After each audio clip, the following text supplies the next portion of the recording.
In today's video, I'm going to teach you how to change your time zone in Smartsheet. If your dates or times in Smartsheet don't look quite right, there's a good chance your time zone setting needs to be updated. This is a simple adjustment, but it can make a big difference in how information appears across your sheets, reports, and schedules. I'll walk you through the process clearly so you can make the change and then confirm everything is displaying correctly. To begin, log into your Smartsheet account as you normally would. Once you're signed in and looking at the main dashboard or home area, direct your attention to your profile or account icon. This is usually located in a top corner of the screen, depending on your layout and device. Click that icon to open the account menu. From that menu, look for the option labeled Personal Settings and open it. This section contains account level preferences that control how Smartsheet behaves for your individual user profile. If you've never visited this area before, take your time and make sure you're in the right place before moving on. Inside Personal Settings, find the time zone setting.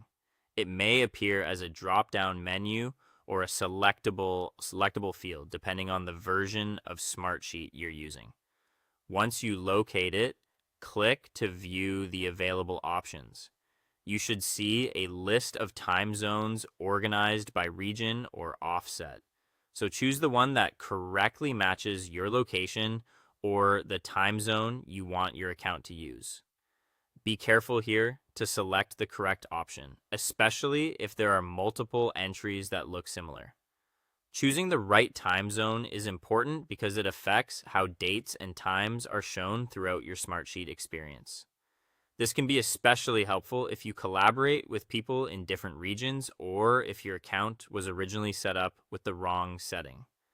After selecting the correct time zone, save the change. Make sure the update is fully applied before leaving the settings page. If you navigate away too quickly without saving, your changes may not take effect. Once that's done, refresh Smartsheet. After the page reloads, check your sheets, tasks, or any time-sensitive information to confirm that dates and times are now displaying correctly. If everything looks accurate, then the update was successful, and that's it. You've successfully changed your time zone in Smartsheet. This is a quick fix, but it's a very useful one for keeping your work accurate and aligned with your local time.